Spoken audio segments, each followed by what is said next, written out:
코로나를 거치면서 우리가 신앙생활의 진짜와 거짓이 어느 정도 이제 구분이 되었다라고들 이야기를 합니다. 특별히 깨닫는 것은 우리들의 신앙이라고 하는 것이 복음이라고 하는 본질 위에 서 있지 않을 때 작은 위험 앞에, 위기 앞에 얼마나 속절없이 무너지는 것을 우리가 여러 번 목격을 했습니다. 다시는 우리는 결단해야 됩니다. 신앙의 본질, 복음 위에 내가 바로 서겠습니다 라고. 본질인 복음 위에 우리의 신앙이 세워질 때에 무너졌던 우리들의 삶은 회복될 것이고, 우리의 가정도 살아날 것이고, 우리 사업도 일어나게 될 것이고, 교회는 부흥의 축복을 맛보게 될 줄로 믿습니다. 하나님의 심장 안에 있는 교회는 어떤 교회일까? 하나님께서 우리 가운데 기대하시는 교회는 어떤 교회고, 우리가 꿈꾸며 이루어가야 될 교회는 어떤 모습일까? 교회를 향한 비전을 함께 데살로니가 본문을 통해서 말씀을 나누고 있는데, 오늘 주시는 말씀이 여러분, 저와 여러분에게 주시는 말씀이고 특별히 우리 교회에 주시는 말씀이다라고 꼭 인정하시고, 우리를 향한 생명의 목소리, 애절하고 간절한 주님의 목소리, 육신의 귀로만 듣는 것이 아니라 영혼으로 듣고 우리의 심령에 새기고 그 말씀을 이루어가기 위해서 몸부림치며 애쓰시는 저와 여러분 꼭 되실 수 있기를 주님의 이름으로 축복합니다. 혹시 지난주 말씀과 이어지는 말씀이기 때문에 지난주 말씀 놓치신 분들은 유튜브 통해서 한 번 더 들어보시기를 부탁을 드립니다. 자, 본문의 데살로니가 교회는 어떤 교회냐? 다른 교회와 달리 사도 바울이 오래 머물면서 복음을 전했던 교회가 아니었습니다. 극심한 박해로 인해서 바울이 6개월 정도만 머물다가 다른 곳으로 떠나야 했었는데, 그 6개월 기간 동안에도 이미 데살로니가 교회는 아름다운 교회였습니다. 읽지는 않았지만 3절에 보시면 바울이 분명히 내가 기억하고 있다는 것입니다. 끊임없이 기억한다. 뭘 기억하느냐?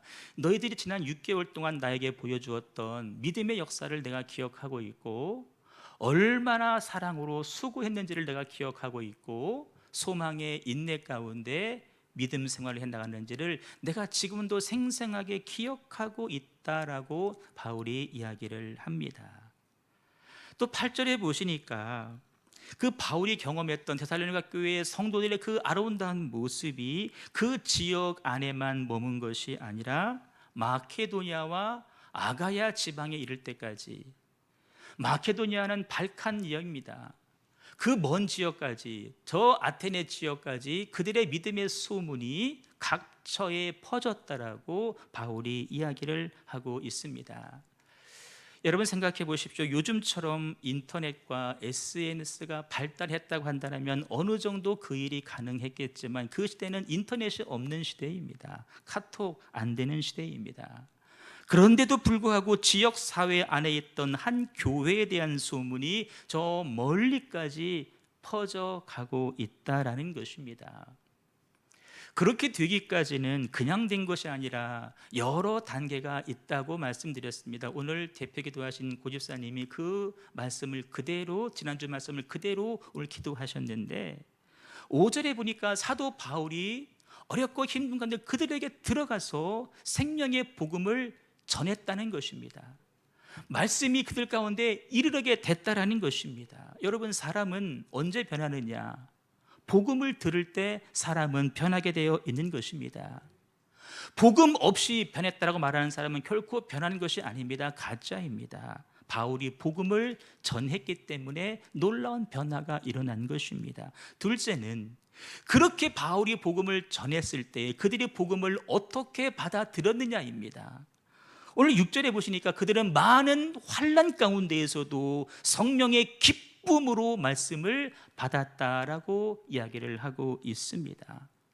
나 상황이 힘드니까 그런 말씀은 우리에게는 어울리지 않아요, 이렇게 말씀을 거부한 것이 아니었습니다. 여러분, 오늘날 현대교회는, 저 같은 목사들은 여러분이 말씀을 전할 때 어느 정도 부담스럽지 않게, 소위 상처받지 않게 정제돼서 말씀을 전합니다. 혹시 이 말씀이 누구에게 상처가 되지는 않을까. 그런데 이 당시 바울은 그렇게 고려하지 않습니다. 그냥 있는 그대로의 복음, 순수 복음, 라이브한 복음을 그들에게 가감없이 전했습니다. 그럴 때 우리는 그 말씀이 부담스러워요라고 하지 않습니다. 내 처한 상황이 어렵고 힘들지만 그럼에도 불구하고 성령의 기쁨으로 그 말씀을 그들이 받아들였다라는 것입니다. 세 번째입니다. 그렇게 바울과 디모데가 말씀을 전했을 때에 그들의 말씀을 받는데 내가 이 말씀을 전해준 바울을 한번 닮아보겠습니다. 특별히 이 복음이신 내가 주를 본받는 자가 한번 되어보겠습니다. 그러니까 내가 말씀대로 한번 살아보겠습니다. 복음이신 주이신 주님을 본받기 시작했다라는 것입니다. 그럴 때 그것으로 그치는 것이 아니라 그들을 따르는 수많은 자들, 믿는 자의 본이 되었다라는 것입니다. 복음이 전해집니다. 복음을 기쁨으로 받습니다. 복음이신 주님을 내가 본받으려고 애를 쓸 때에 또 나를 닮은 사람들이 일어나게 되는 것입니다. 그럴 때 그 소문이 점점 퍼져가기 시작했다는 것이죠. 여러분, 고대의 도시는 지금의 도시와는 비교할 수 없을 만큼 열악한 환경이었고, 그 도시 가운데, 척박한 도시 가운데 이 데살로니가 교회가 세워졌습니다. 여러분, 지금 어디 후진국 동남아 한번 가보십시오. 앞에는 사람들 많이 오니까 잘 갖고 놓지만 저 뒷길로 가면은 악취가 가득합니다. 왜? 시설이 열악하기 때문에 그렇습니다. 여러분, 무슨 정화조 시설이 있을까요? 도시 가운데 없습니다. 악취로 가득했을 것입니다. 상하수도가 좋았을까요? 아니요. 씻는 것조차 굉장히 어려웠을 것입니다. 하지만 그런 환경도 뛰어넘고 지역을 넘어서서 각처에 소문이 나는 교회, 아니 소문을 넘어서서 믿는 자들에게 본이 되는 선한 영향력을 끼치는 교회로 데살로니가 교회가 우뚝 세워져 가고 있다라는 것입니다. 저는 이 이야기가 여러분 성경에만 나오는 이야기가 아니라 저와 여러분이 몸담고 있는 우리 형제교회의 이야기, 우리 모두의 간증될 수 있기를 주님의 이름으로 축복합니다. 이전과 똑같은 모습의 교회의 모습을 갖고 살 것이 아니라, 이전과 똑같이 해왔던 그 모습 그대로의 성도의 모습이 아니라 전혀 새로운 공동체가 되고 전혀 새로운 성도가 될 때 먼저는 하나님께서 영광을 받으실 것이고, 동시에 세상에서도 인정받고 칭찬받고 존경받는, 그래서 영향력이 확대되어져서 복음의 문이 활짝 열려지는 그런 교회로 쓰임받기를 주님의 이름으로 축원합니다. 자, 오늘 본문에 보시면 그렇게 데살로니가 교회가 소문나고 선한 영향을 끼치게 된 아주 결정적인 이유 두 가지가 기록이 되어져 있는데, 먼저 볼 것은 9절의 도입 부분입니다. 그들이 우리에 대하여 스스로 말하기를 이라고 9절이 기록을 하고 있습니다. 여기서 그들은 누구이고 우리는 누구일까 하는 것입니다. 여기서 그들은 데살로니가 교인들을 말하는 것이 아닙니다. 그 교회 밖에 있는 사람들, 소위 세상 사람들, 하나님을 알지 못하는 사람들이 우리에 대해서, 데살로니가 교회에 대해서 스스로 말하고 돌아다닌다라는 것입니다.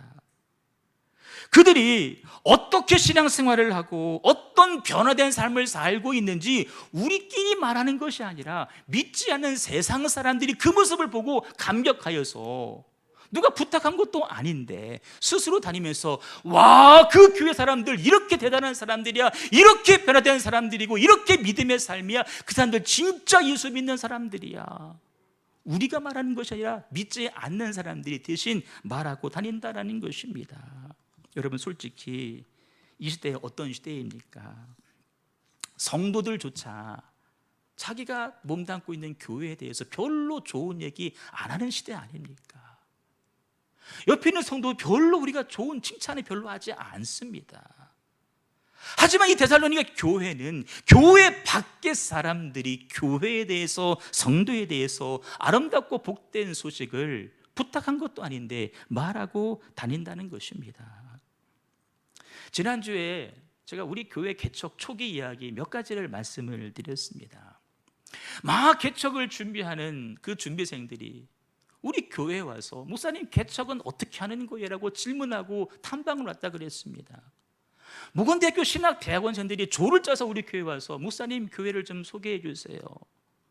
중부연회, 우리나라에서 가장 큰 중부연회에서 연회 차원으로 버스 2대를 대절해서 우리 교회 1박 2일로 와서 교회가 어떻게 세워지고 어떻게 성장하는 것인지 연구하러 탐방하러 우리 교회에 왔을 정도라고 했습니다. 그런데 부끄럽지만 지금은 그런 일이 일어나지 않고 있다. 물론 가장 큰 원인은 이 앞에 있는 저라고 이야기를 드렸습니다. 저희 부족함 때문입니다. 근데 굳이 한두 가지 이유를 더 찾아본다고 한다면 우리가 교회가 본질 아닌 비본질적인 것에 마음을 빼앗기고 그것에 집중하면서 거기에 시간과 에너지를 소비했기 때문에 점점 교회가 영향력을 잃어가고 있었다라는 것입니다. 오늘도 마찬가지예요. 제가 교회 이야기 소개하고 싶은데 우리가 구성전에 있을 때입니다. 그 상가 2층 조그마한 교회였지만 나름대로 여러분 지역사회에서 인정받고 칭찬받는 그런 교회였습니다. 우리 교회 주변 교회들이 많이 있었는데 그 교회 성도들이 다 우리 교회를 칭찬하고 막 음식 싸가지고 저에게 막 갖다 주면서 여기가 너무 좋다라고 좋은 소문 듣고 있다라고 막 저에게 이야기를 해 주었습니다. 특별히 교회가 학교 앞에 있다 보니까 이제 아이들이 이제 학교 끝나면 바로 학원 2개, 3개를 막 돌아야 되는데 더워요. 비가 와요. 그러면 우리 교회 앞에 조그마한 로드가 있는데 거기에 다 들어오는 거예요. 여러분 애들이 한번 쭉 왔다 가면 거기 난장판 됩니다. 하지만 전혀 지는 기사 가지 않냐고 특별히 집사람이 다 애들 이뻐해주고 쓰다듬어주고 코코아 타주고 다 맞이했어요. 그 아이들이 집에 가서 이렇게 이야기를 합니다. 그 부모들이 그 교회 괜찮은 교회네, 좋은 교회네 소문을 내기 시작을 했습니다. 한 번은 이런 일이 있었습니다. 우리 집사람이 전화를 받았는데 누가 전화를 했냐면은 우리 집사람이 이제 아가씨 쪽에 삼성물산에 취업이 돼가지고 잠깐 청주에 살은 적이 있었답니다. 그때 삼성이 경제 좋을 때입니다. 7사제라 그래가지고 7시에 출근하고 4시에 퇴근하던 시절입니다. 그래서 회사가 돈이 많으니까 맨날 회식을 하는 거예요. 집사람이 그거 싫다고 삼성을 뛰쳐나와 버렸습니다. 그때 청년이면서도 이 복대교회에 출석하면서 새벽 예배를 꾸준히 했는데 그때 같이 기도했던 청년부 왕 언니가 있었는데 그 언니가 이제 세월 지나서 결혼하고 그 교회를 지금도 다니고 있습니다. 그런데 집사람에게 말을 놓는 몇 안 되는 사람 중에 한 사람인데 어느 날 전화를 해가지고 야 은경아, 니네 교회에 좋은 소문 들리더라.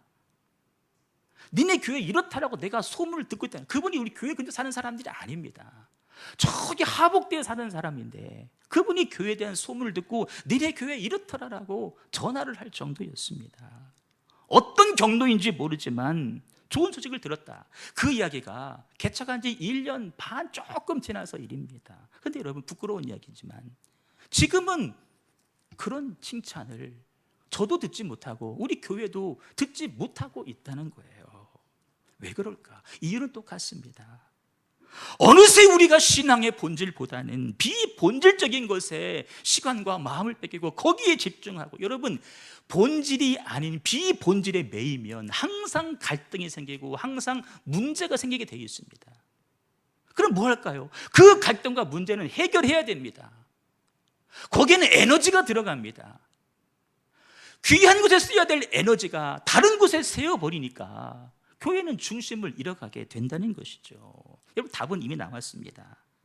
교회와 성도가 신앙의 본질에 집중하게 될 때에 다시금 교회는 지역사회에서 아름다운 교회로 소문이 나게 될 것이고, 여러분 물론 소문이 목적이 아닙니다. 그 일을 통하여서 전도의 문이 활짝 열려져서 하나님이 영광 받으시고 하나님이 가장 귀하게 여기시는 생명이 주소되는 역사가 불같이 일어나게 될 줄로 믿습니다.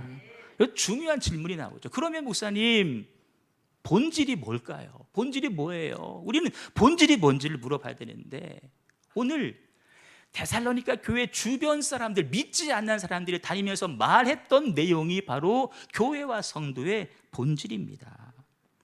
그들이 무엇을 말하고 다냐? 크게 세 가지인데 표준 세 번역으로 눈으로 보십시오. 첫째는 여러분들이 우리를 어떻게 영접했는지, 다시 말하면 바울 일행이 가서 전도를 할 때 그들이 어떻게 바울을 영접하고 복음을 전해 들었는지, 뭐 좋은 방 잡아주고 좋은 음식 대접했다는 얘기가 아닙니다.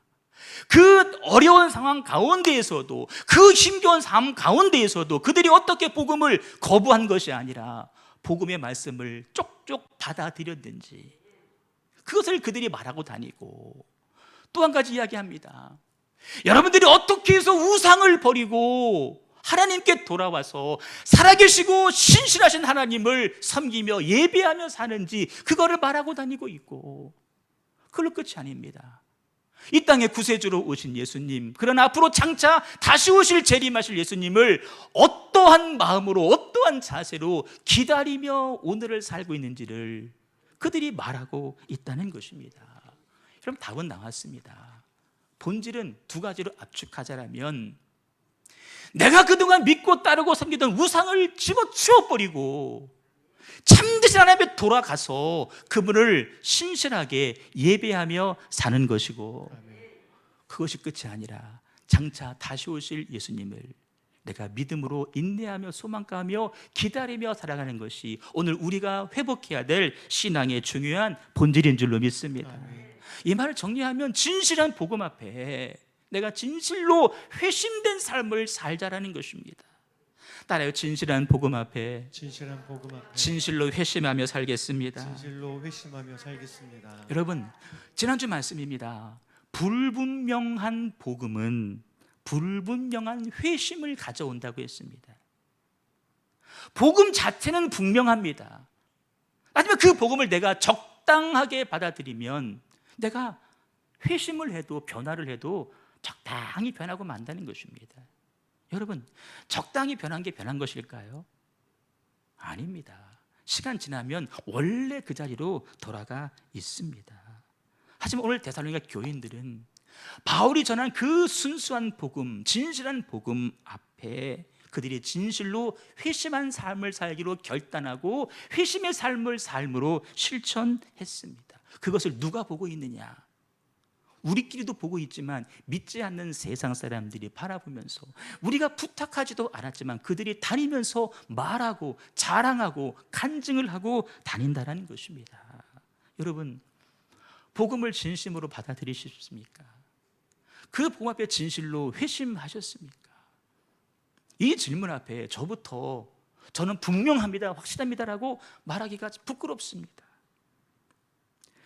내 겉으로는 하나님께 돌아간 것 같기는 한데 어느 순간 바라보면 여전히 옛날 그 모습 그대로인 걸 바라보면서 나 스스로도 막 가슴이 아프고, 왜 나는 이거밖에 안 되는 사람인가, 막 좌절하고 통곡할 때가 많이 있습니다. 여러분, 왜 어려울까요?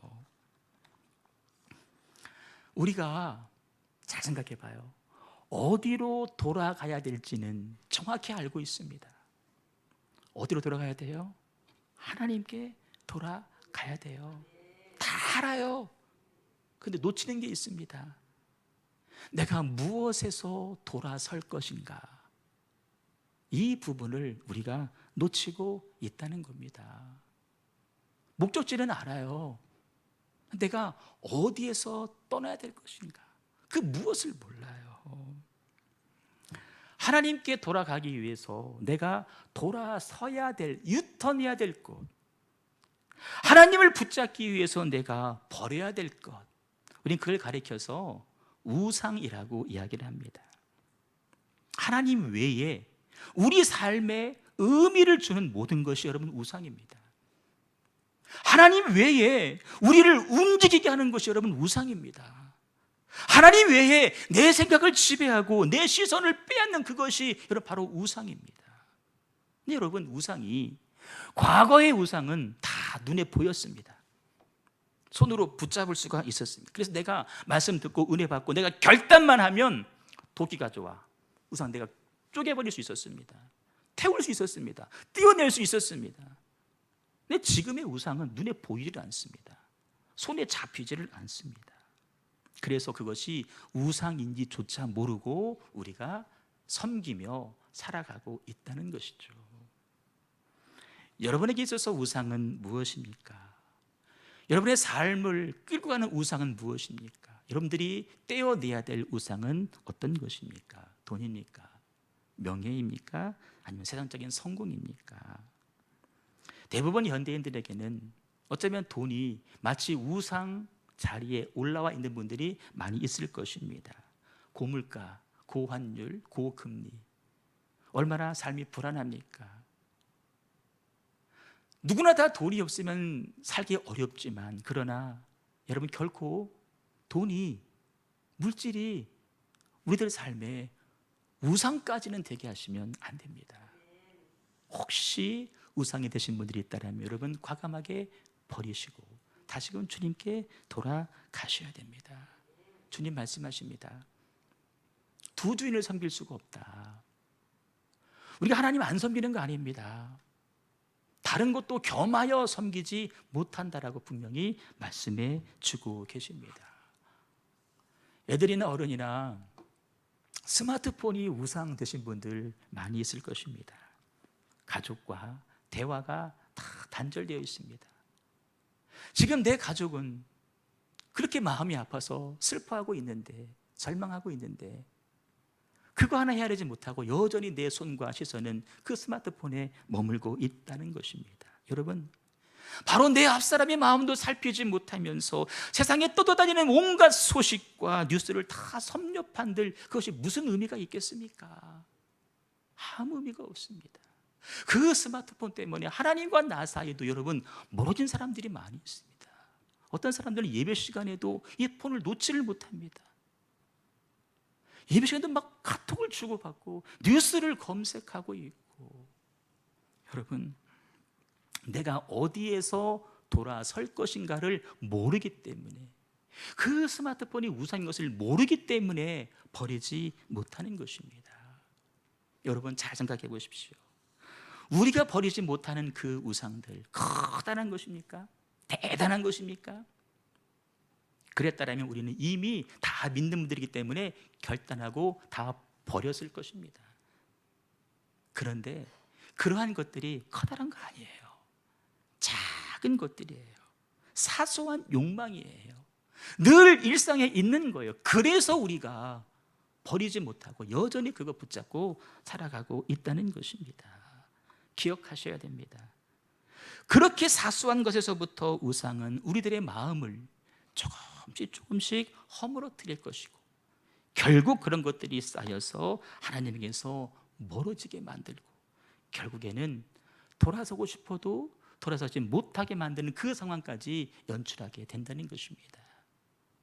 내가 하는 취미생활이 있죠. 여러분, 취미생활 얼마나 좋습니까? 건강해서 운동도 해야 됩니다. 하지만 내가 그것 때문에 주일 예배조차 내가 빠진다고 한다면 여러분, 그건 우상입니다. 여러분, 집안일들이 있죠. 내가 그것 때문에 내가 주일을 거른다면 여러분, 그게 우상이라는 것입니다. 커다란 거 아닙니다. 사소한 겁니다. 거기서부터 우리가 벗어나야 됩니다. 하나님께로 돌아섰으나 아직 버리지 못한 사소한 우상이 지금도 우리들의 발목을 잡고 있다는 것인데, 오늘 이 교인들은 완전히 버리고 돌아섰습니다. 그 모습을 주변 사람들이 보면서 말한다는 거예요. 와, 이 사람들 진짜 믿는 사람들이구나. 여러분, 이 일이 그냥 되면 얼마나 좋을까요? 결코 쉬운 일이 아닙니다. 그래서 필요한 것이 있습니다. 하나님 앞에 우리가 결단하셔야 됩니다. 결단이요. 하나님, 나는 더 이상 세상에 속한 것들이 나를 지배하지 못하게 하겠습니다. 하나님만이 내 삶의 주인 되도록 내 마음을 하나님께만 내어드리겠습니다. 여러분, 이 한 평도 안 되는 우리 마음을 누구에게 내어주느냐? 하나님께 내어드리느냐, 아니면 세상이 장악하도록 세상에게 내어주느냐에 따라서 우리 삶이 달라집니다. 결단하셔야 됩니다. 내 마음밭을 하나님께만 내어드리겠습니다. 하나님, 세상을 바라보는 것이 아니라 하나님께만 내 시선을 고정시키겠습니다. 뭐 하자고요? 결단하셔야 됩니다. 말씀 듣고도 결단하지 아니하면 죽은 우상과 살아계신 하나님 사이를 왔다 갔다 하는 인생에서 벗어나지 못하는 것입니다. 결단하십시오. 두 번째 모습입니다. 간단히 말씀드리죠. 그들이 말하고 다닌 내용 두 번째는 뭐냐면, 이 사람들이 우상을 버리고 주님께 돌아와서 앞으로 장차 오실 예수님을 어떠한 모습으로 기다리고 있는지를 누가? 세상 사람들이 말하고 다닌다는 것입니다.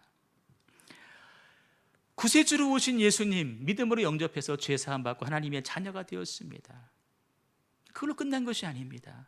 장차 다시 오실 구세주로 오신 예수님, 초림하신 예수님, 재림하여 오실 예수님, 심판주로 오실 예수님, 그 심판주님 앞에 내가 부끄럽지 않게 서기 위해서 오늘 간절한 마음과 소망과 열망을 가지고 오늘의 삶을 돌아보면서 하루하루를 견뎌가고 있었다라는 것입니다. 여러분, 우리 중에 다시 오실 예수님에 대한 믿음이 없는 분들은 한 사람도 없습니다. 다 믿습니다. 하지만 마라나타 주님 어서 오시옵소서, 그 다시 오실 주님에 대한 소망과 확신과 믿음 때문에 힘겨운 오늘의 삶을 견뎌내는 사람들이 과연 얼마나 될까요? 오늘을 살 힘은 어디서 나올까요? 오늘을 견딜 힘이 어디서 나올까요? 다시 오실 예수님에 대한 소망이 있는 사람은 그 시대를 견뎌낼 수가 있는 것입니다. 오늘 특별히 주목할 부분이 하나가 있습니다. 오늘 말씀해 보니까 계속해서, 아니 말씀 앞에도 계속 반복되는 말씀이 너희가라는 단어가 반복해서 나오고 있습니다. 무슨 말일까요? 바울이 복음을 전할 때 그들이 이단들이 말하는 것처럼 집단적으로 회심했을까요? 아닙니다. 여러분, 복음이 이 공동체 안에서 모두에게 동시에 전해지긴 하지만 어쩌면 이 안에서 복음을 받는 사람이 있을 것이고 받지 않는 사람도 분명히 있을 것입니다. 회심은 우리 각자가 이루어 가는 것입니다. 회심은 각자가 이루는 것입니다. 그런데 거긴 중요한 비밀이 있습니다. 우리가 각자 회심했다고 하는데 그 회심이 온전하지 않은 이유, 그 회심이 분명하지 않은 이유는 뭐냐? 이 모든 일들을 내가 개인 차원에서 마무리까지 지으려고 하기 때문이라는 것입니다. 다시 말해 여러분, 우리가 이 상황 가운데에서 내 믿음을 내 스스로 지켜내는 것은 참으로 어렵습니다. 수많은 위기가 있습니다. 시험이 있습니다. 난관이 있습니다. 그때 내가 그 어려운 위기를 내 힘으로 이겨낼 수 있을까? 여러분, 그렇지 않습니다. 누군가의 지지가 필요합니다. 누군가의 응원이 필요합니다. 누군가의 격려가 필요하고 누군가의 기도가 반드시 필요합니다. 누군가 나를 지지해 주지 않으면, 염려하고 기도해 주지 아니하면 우리는 여러분 그 시험 앞에서 넘어질 수밖에 없다라는 것을 생각해 보세요. 이 데살로니가 교인들 가운데 많은 사람들이 우상에서 벗어나서 주께 돌아왔는데 그 우상을 섬기던 그 사람이 이 사람을 가만 내버려 둘까요? 가만 내버려 두지 않습니다. 쫓아와서 온갖 회유, 온갖 거짓말, 때로는 협박도 분명히 했을 것입니다. 그럴 때 이 사람이, 돌아선 사람이 자기의 믿음을 지킬 수 있었을까요? 못 지킵니다. 더군다나 이 시대는 유대교가 주류 사회입니다. 유대교를 버린다고 하는 것은 사회, 정치, 경제 모든 걸 다 잃어버린다는 의미입니다. 사회생활을 못합니다. 경제생활을 못합니다. 하지만 그 위협 가운데도 이 사람들이 과거로 돌아가지 않은 이유는 무엇일까? 주변 성도들이 격려와 축복과 응원과 믿음이 있었기 때문이라는 것입니다. 여러분, 그래서 교회가 중요한 것이고, 그래서 함께 예배드리는 믿음의 성도가 중요하다라는 것입니다. 회심은 개인적으로 받겠지만 그것을 완전히 이루어가는 것은 공동체 안에서 이루어지는 것이다. 그래서 여러분, 주변에 믿음이 약한 분들이 있고 시험 드는 분들이 있다면 본인이 알아서 하는 거야, 그게 아닙니다. 찾아가셔서 내가 기도해 줄게, 내가 너를 응원하고 있어, 우리 같이 이겨내자, 격려하셔야 됩니다. 어려운 분이 있거든, 남이 알까 봐 꼭 감추는 것이 아니라 나 이런 어려움이 있어요, 이런 힘겨움이 있어요. 나를 기억하고 나를 위해 기도해 주세요라고 부탁을 할 수 있어야 됩니다. 여러분, 그게 교회입니다. 오늘 데살로니가 교회는 그러한 삶을 살아냈기 때문에 이 지역을 넘어서서 저 멀리 마케도니아까지, 아가야까지 바울이 전도하다가 그 소식을 듣고 얼마나 기뻤겠습니까? 소문이 목적이 아닙니다. 그 소문을 통하여서 교회가 영향력을 회복하고 전도의 문이 활짝 열려지는, 바라기는 우리 교회를 통하여서 이러한 일들이 불같이 일어날 수 있기를 주님의 이름으로 축원합니다. 축원합니다.